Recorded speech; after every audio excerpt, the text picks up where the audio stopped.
And now, introducing Casey Carter.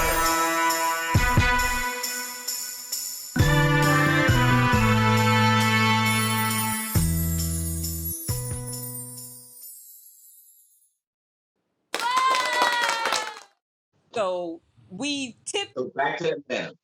yeah, Back to the left. tiptoed, but let's get on into Cigar survey. So here's the thing: we didn't, this for all of you watching. This is the an expanded version of an interview I did with Seykou for ASN Lifestyle Magazine. And in that, I gave him a whole host of questions. He answered the questions. And the one question he opted to not really expand on was the experience in my cigar tent at the fetish ball. And I appreciate that because here's the thing: if you read the article, you're going to want to come here to have to hear more about the human humidor and ashing and all the frigginess. I mean, because I know I had cousins come in from out of town for the party, and my cousin's a cigar smoker. He brought me a Gold Bar Macanudo that I still haven't smoked. I was gonna smoke it tonight, but this is like that's me and you right here. So Right. I'm saving that Macanudo for something else. But let's talk about the fetish ball. Let's talk about the human humidor and ashing and that whole experience. Go on ahead, brother. Let him have it. So again, Casey skillfully navigates among and amid many different communities. One of them is leather. And in the leather community, there's a long history of cigar play. Whether it's going back to the gay leathermen or the lesbian leathermen, leather people, or you've got your two-spirited indigenous people who, the Fellowship of the Leaf started with our indigenous folks. So as they came into our various special interest groups and gatherings, there's a thing called cruising. Cruising is how you figure out if you have like-minded people in your area. And in cruising, you kind of section off and people will look and see if there's any telltale signs, like if you have, gloves on in a certain environment or a hat like this on in a certain environment, if you have your keys on a certain side or your ring on a certain side, signifying dominance or submission, or the way you smoke. The fact that when I smoke this lovely matte booth cigar, I let the ash grow long, smoke it slowly. Kind of in the environment, but above the environment. That was a way for people to find a dominant person or a person looking at me the way the slave is looking at me as I smoke this cigar. You might find a submissive person or a bottom person. Top and bottom existed before dominant and submissive, in my opinion. And the person might present themselves to say, sir, well, what might you say about this ash? I'm going to ask for it, but it's have an interest in it. You would ask, sir, do you need an ashtray? May I be that ashtray? And what exactly Sir, does that look like? What would them being the ashtray look like? well, they may, again, there's a third question. Hmm. Do you need a place to place that ash? Hmm. These are different kind of cruising propositional questions because it allows the dominant to exercise their dominance and display their interest in you as a potential recipient of their ash. The answer might be no, I'm fine. I'm going to drop it on the floor. If that is a wonderful way to gauge someone's interest in cigar service if it's pick up play cruising type of situation. Why? Because you had a response when I said that, right? the bottom is going to have a response. They might look like, Yeah. what, what? And then, I introduced myself as a sadistic service top. Some of my sadistic tendencies is when I'm smoking a cigar, I would drop it purposely on my boot because there's a great many people that do boot worship, and they'll drop down into a position to remove that ash off my boot. So when we were in that tent, we had a bunch of people who had varying levels of experience with cigar play. Oh yes. We had some of our leather folk that was there that was just ready. And then we had some people who had never smoked cigars before. So after a quick poll, we began. And when I did the service for you and I presented you with the cigar toasted and cut, and you did a wonderful, I mean, y'all, I ain't even gonna get too far in it because I know it's gonna be another fetish ball. And some of this stuff we got to save for you to experience. But trust and believe, Casey Carter made that cigar very happy. It was very happy to be inside of Casey Carter's proximity. Yeah, but your cigar was inside of Slave Nikki. Well, so here's the thing. Um, we had Mr. Quiet Storm, another person who actually you may or may not know, but knew who you were, and he was the male that vouched for you because Mr. Quiet Storm, who's gone to his reward as of last year, was always somebody that I reached out for. He had a desire, even though he was younger than me, he'd been in the community a lot longer. He said, look, us that's been doing it for a long time, we getting tired. We got to find this new generation, and we got to make connections so we can build things to give to the next generation because we getting old. And within 2 years of him saying that to me, he died.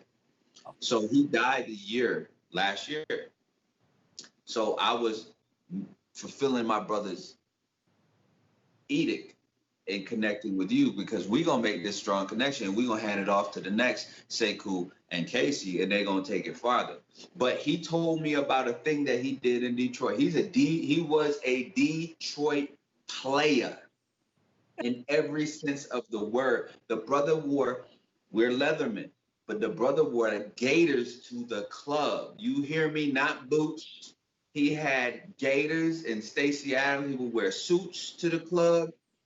He built violet wands custom. So if you wanted a Gucci violet wand with Gucci in the inlay and leather, he would build that for you. The brother said, so dig this, Seykou. This is what I did one time. I was at a cigar lounge in the D, as he said. And I had a girl come in holding my cigar, and she had it inside of her. So when the slave said, "Sir, would you like a cigar?" I said, "Yeah, present it to me." She reached inside of her and pulled it out, and it blew everybody's mind. And I said, "Sir, I got to do that one day, right?"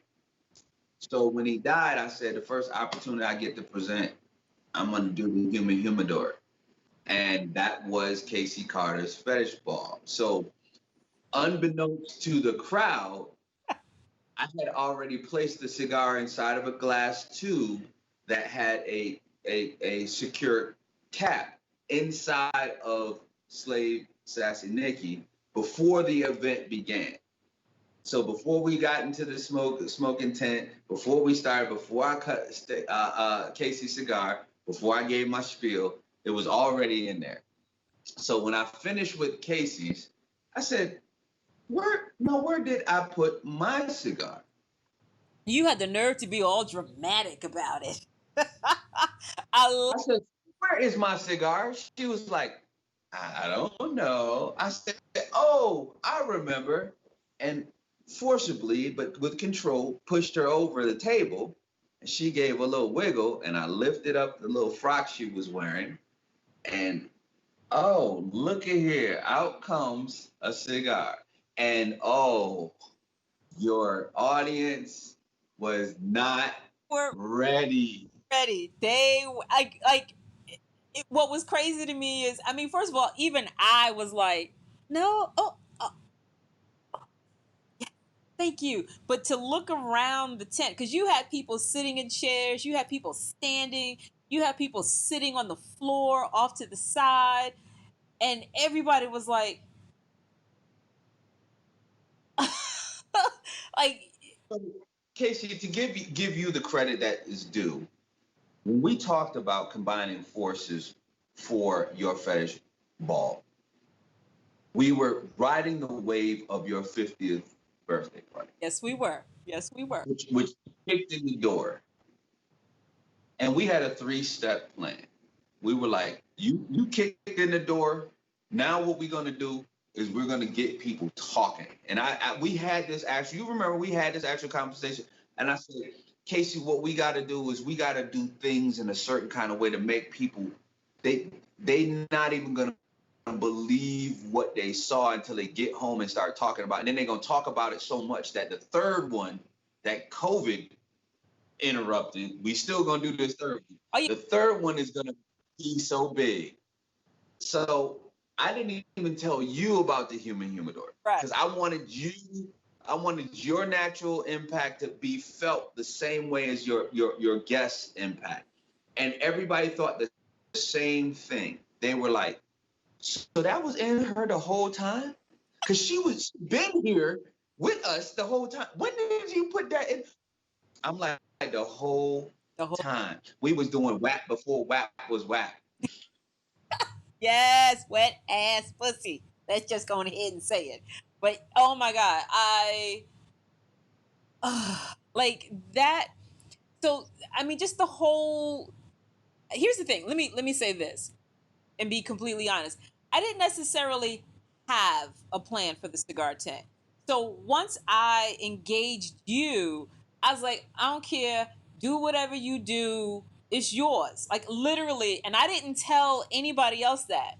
You know, you had carte blanche in the cigar tent. I gave you, don't tell nobody, but I had given the cigar tent more time than others because I knew we were going to be doing some things and I didn't want to rush people in and then rush them back out, because even with the time that I allotted for the demo, I still put in time for people to hang out in the tent because I knew, you know, things, folks were going to be able to do things. Because like, and I don't know who it was, but there was another couple where the gentleman ashed in his partner's mouth. And I know. So that was brother. That was one of my leather brothers and sisters, Lord Havoc and Mika Roja. So they are from the general southeast area. And again, we rise by lifting others. So what I wanted to do, even though that this was Casey's event, even though this was Seykou's segment, even though Sassy Nikki was supporting me, my leather kinfolk was in the building. They were. So what I did was, wait, let me just say this. They came deep. And we traveled better than any football team supporting club. We moved like those soccer hooligans over in Europe when, you know, it was like 10 to 20 of us that came to support Casey because Casey moves in our community, but because leather people were there. And what I did was, because you gave us more time, and that was wonderful, because cigar smoking is a slowdown. Cigarettes are fast. Cigars are a leisurely activity that takes some time. What I did is I supplied my brother, Lord Havoc, who smokes big cigars, with a 10, actually, girl, retrieve that Flor Dominicana from that case there so I can actually show Casey what I gave him. And I started him early. You ran a tight ship, Casey. You said cigar tent is going to start at this time. About 20 minutes early, I said, sir, can you start smoking so you can accumulate ash that will be significant enough that I might give you light for your prowess and your girl's prowess at receiving ash inside the confines of the time that Casey gave me. Now, this is the cigar I gave him. okay, hold it. This is my hand. This is the cigar. Good Lord. So it's a 10 by 66. It's it's 10. Yeah. So yeah, 10 inches long. So in the next fetish ball with Casey Carter, we might elaborate on the pervertible options that this affords. But on the last one, I gave this to my brother. My brother, who is a big gentleman, and his girl is a voluptuous, beautiful woman. He smoked it about this far down Mm-hmm. in the time for it. And I was like, as I saw it grow, I'm doing my presentation. I'm looking out the corner of my eye at how far he's taking it down. And I'm like, Lord, that's a lot of ash, because this is the cigar I'm smoking now. Okay, hold on. This is the cigar I gave him. Oh yeah, night and day. You Big. see, That's a whole nother experience right there. so this is more cigar ash that's gonna be in an ashtray. From this much ash is more than what's gonna come off of an entire smaller cigar. Right. He smoked it down. I got to that portion. Thank you, girl. That portion of the presentation, and I said, Lord Havoc, would you like to demonstrate what taking ash is? And Mika, that beautiful mouth of hers, she opened her mouth and he took that ash and just dropped it on her protruding tongue and Yum yum yum yum yum yum yum yum. put that in her mouth, and next thing you know, it was gone. I was like, that is more ash than I've ever seen taken at one time. And it happened for Casey Carter. Thank you, ladies and gentlemen, for coming out, and good night. We could have stopped right there and it would have been a whole thing. Mine was melting out of ears at that point. Yeah. Oh my God. Let me just say, and as I mentioned, my cousin had come in, him and his wife were there, and he talked about the whole cigar experience. He was like, yo, I ain't never smoked like that before. And one of the things I pointed out, Casey, was that the things that we do are really about enhancing interaction, interpersonal interaction. So cigar service isn't always about putting ash in somebody's mouth. Sometimes it's about putting ash in their hand. Some people will present their hands to be an ashtray. And where did that start? It started with leather interactions and kinky interactions and back in places where you weren't supposed to be. And you can't leave evidence. So what's happening? I'm putting it in my hand because I'm getting ready to take it away. Some people save the ash that you give them, and they'll put it in a little Ziploc bag with your name on it because it's a treasured keepsake. But no matter where you are, I don't care if you smoke blunts, you smoke cigarettes, you smoke cigars. If your significant other, when you're getting ready to ash, if they put their hand out to get that ash, you gonna feel some kind of way. Like, oh, my baby just gonna take my, okay, all right. Well, that is something that translates across kink into vanilla. You could be anywhere. If you smoke cigarettes and your significant other came over and said, hey, baby, I don't want you to drop that on you. Give me that. Oh, are we on that tonight? right. What you want? Saying what you need. You want it like that tonight? Okay. Or if they light it for you, they quick to light it. Or they bring you a drink the way you want your drink, you know, with an ice ball, not fresh ice. Or they see your cigar go out and they relight it for you. It's a reciprocity in this. You could be wanting to give a little something back when they giving all that good stuff to you. I think you've got a person like that make sure you're well taken care of. I was gonna say, even though I mentioned that this particular cigar is what you lit for me in the cigar tent, it came from my honey, who makes sure that if there's something I want cigar wise, I get it. If I want to go to a cigar event, like last year I went to Atlanta Cigar Week. Babe, I want to go to the spot that Cam Newton owns. I want to do the VIP. You good with that? Next, I'm in the VIP for Cigar Week. And he does not smoke. Doesn't smoke even a little bit. Like, not cigarettes, not cigars. He don't smoke weed. Like, he doesn't smoke, period. But when I tell you, in full support of my cigar experience, oh, yes. And you know, like we were talking about earlier, that still constitutes cigar service. Because it Yes. makes sure that I have the experience that I want.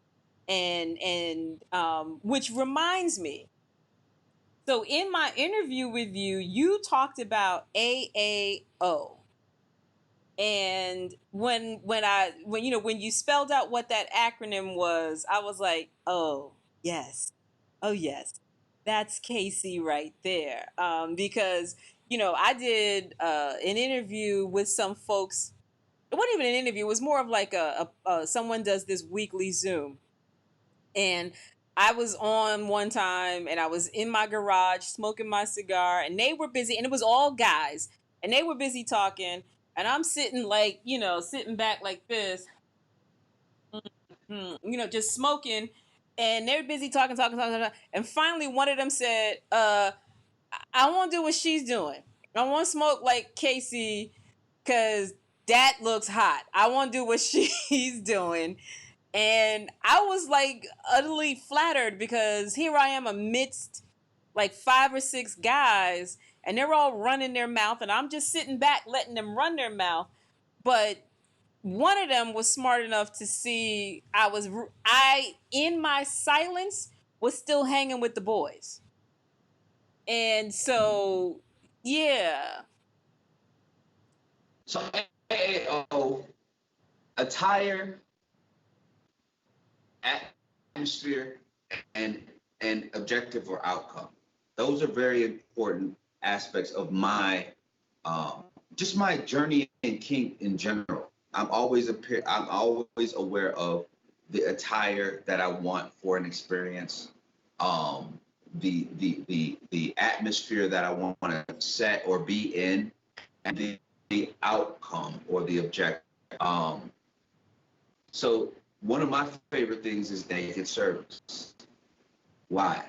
Because when a person can strip off all of their clothes, a lot of times our clothes are our armor, and we present this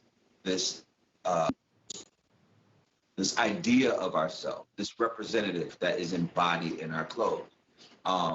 You know that underneath this nice smoking jacket and this Masters cover, you know, I'm a 48-year-old man that don't have them ripped abs no more. I figure I gotta get some abs, because people listen to people with abs in this community. But when we don those clothings, we present the best representative of ourselves. And the attire that someone that is serving you, okay, here's the thing. Casey, you have a person that does not smoke, but make sure you're taken care of fully.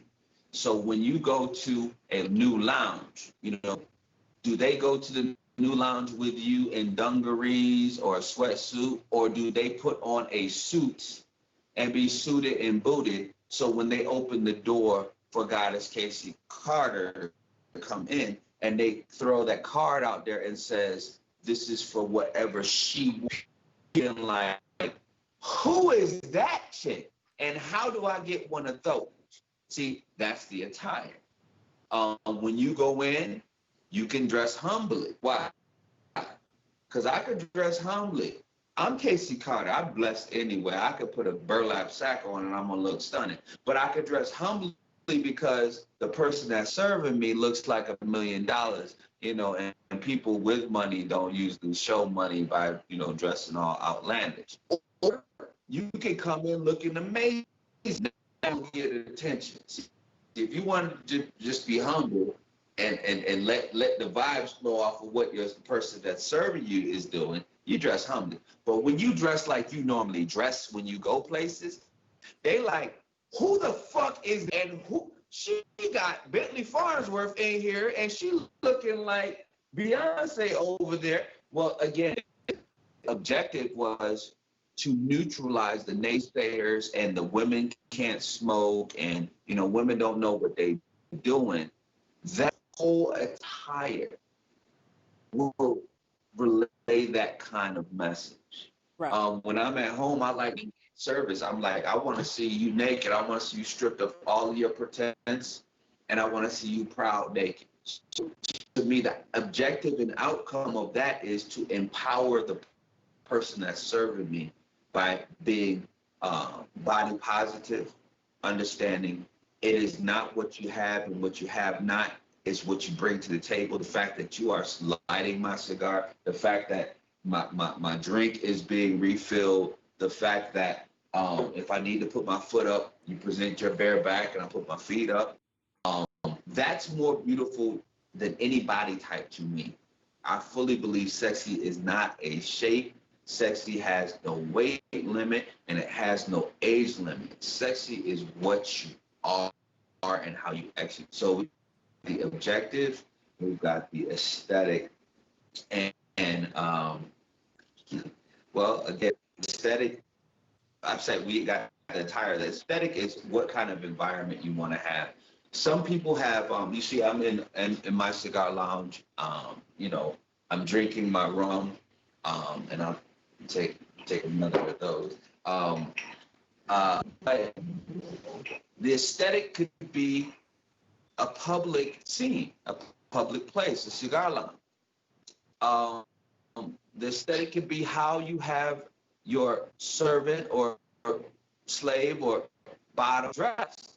They could be dressed a little bit too risque for a public place. And that could be a whole scene, the fact that the attire is a little bit challenging.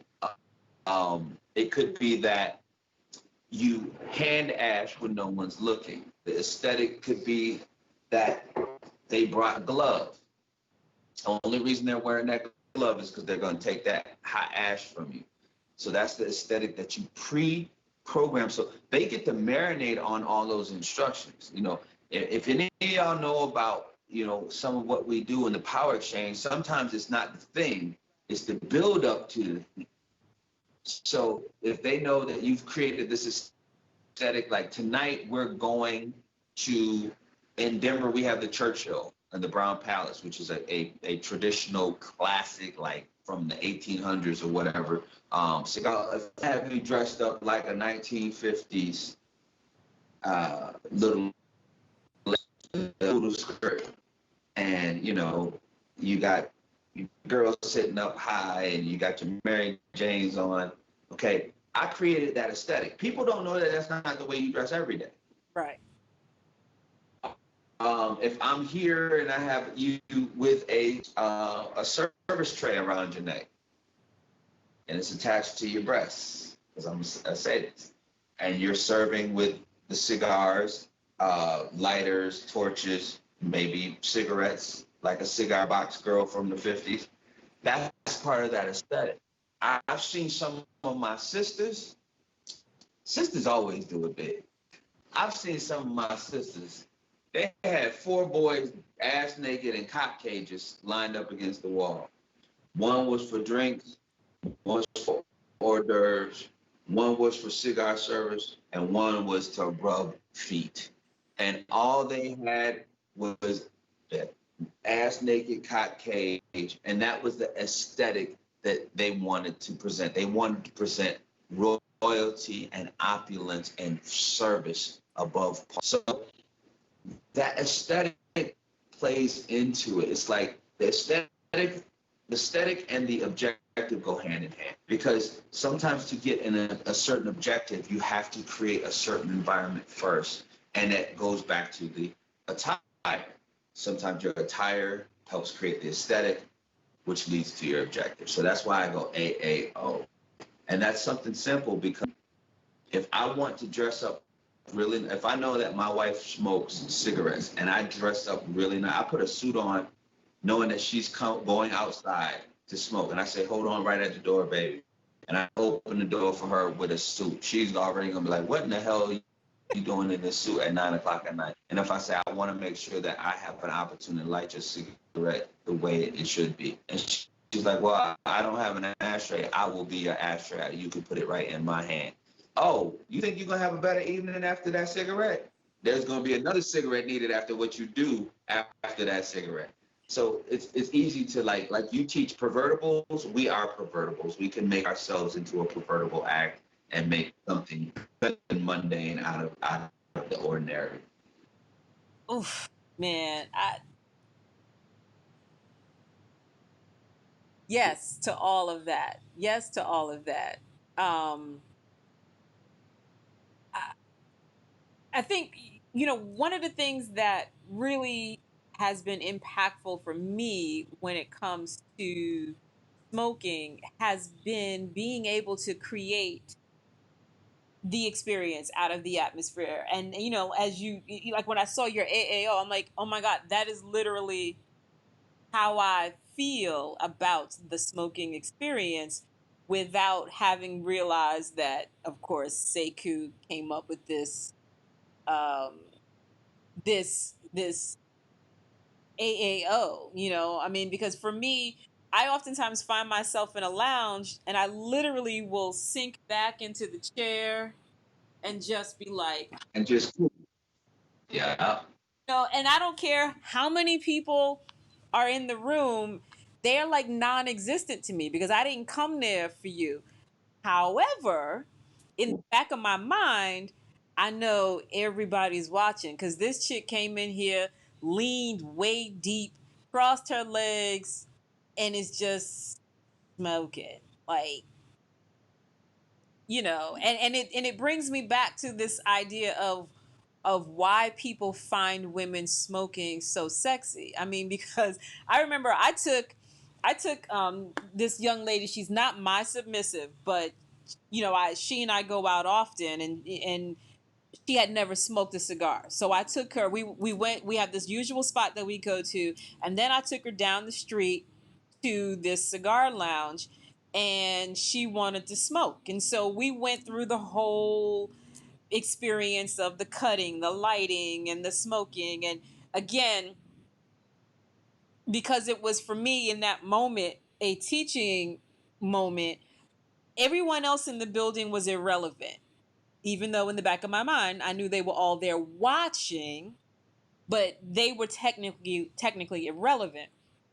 So we're getting ready to leave, and I get some dude who stops me. Like, I had gone to the bathroom, she's waiting outside, and I'm trying to leave, and he's like, "Hey, are you leaving? I wanted to talk to you." And I'm like, "Okay, yes, I am leaving." Well, how do you feel about older men? I'm like, "Well, how old are you?"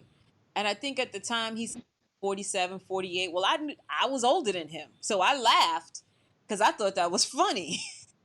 And he busy trying to be old pimp daddy about it, and I was like, no, I'm leaving. And it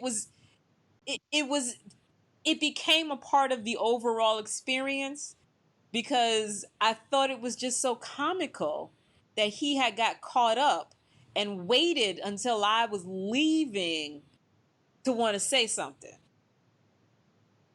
And I'm like, you sat there watching the whole time. Like, he wasn't even in my peripheral. He was somewhere off, out of the way where I didn't even notice him. And I just was like, this is again, what was it that you saw that you felt so compelled to want to stop me as I'm on my way out the door, that you couldn't have said something while I was still sitting there? Well, one of the things, okay, so one of the things, there's the phallic nature of a cigar, you know, um, that oftentimes males are drawn to when they see a woman smoke a cigar. But they can only go so far with that depiction, because I'm like, I'm quick, I'm the great neutralizer. If you say something one way, I'm gonna flip it right back on you, show how misogynistic it is. So I'm like, oh my gosh, Casey, you should surely look like you can handle the meat when you do that. And I'm like, yeah, you look like you can handle the meat too when you do it too. Like, and then they're like, what you mean? What you mean? What you trying to say? I'm like, no, you sucking on the same things Casey's sucking on. So if she look like she's sucking on a phallus, what you think you look like? I mean, I'm just saying. I mean, what's good for the goose is good for the gander. So you're gonna really go that way, look like she. So what is it really about for you? Then they get into, well, no, she just looks skillful in doing it, and I don't run across a lot of women that are that skillful and look like they know what, quote unquote. And I'm like, well, you don't get out much, because one of the fastest growing segments of the cigar industry is female smokers, right? There's female smokers, no matter where you live in this country, there's a female smoke organization in your area, and they're doing it big. And they're getting together for Derby days, or for their sorority anniversary, or to celebrate Tuesday to smoke. This is a So, yeah. so what you find is it's game and discourse is falling out of fashion. So you have gentlemen these days that don't have game. They don't know how to approach people. They don't know how to interact with people. They're just damn near incel introverts. But they see somebody doing something that's not typically considered a female activity that they're aware of. So what they think is, oh, I got it in. Oh, I could talk to that. I could talk to that young lady. I could ask her what she's smoking. I could ask her what does she like about it. I could teach her something. But 9 times out of 10, most female smokers will educate you, because you like what you like because you saw it on Instagram, or you saw somebody else buy it, or you know it's expensive. They actually often have to take the time to experience the cigar, to learn what they like about it, because they are facing disrespect in most of the cigar lounge. So they have to bone up on what they like, what they don't like, so they can go and represent themselves. And that's hot. I'm sorry. Power, recognize power. Powerful people recognize other powerful people, and weak people recognize when they run into a power that's greater than them. That's like E equals MC squared, or object in motion will tend to stay in motion until it reaches a greater object that will change the trajectory or make it reverse. That's physics right there. Yes. When Casey brings her object in motion into that bar, 9 times out of 10, it will stop another's motion. It might make them change direction. It might make them reverse direction, because Casey plowing through. That's what happens. And a lot of men really internally want, they want to yield to a powerful woman. A lot of them want to. Oh, listen, we're gonna bring that to a whole nother conversation, because that is a true fact. And yet at the same time, people want to be in denial of it. And the people who I refer to as being in denial are the men who genuinely want to be yeah, well, anyway, we're gonna talk about that another time. We're gonna Yeah, that's our next go round.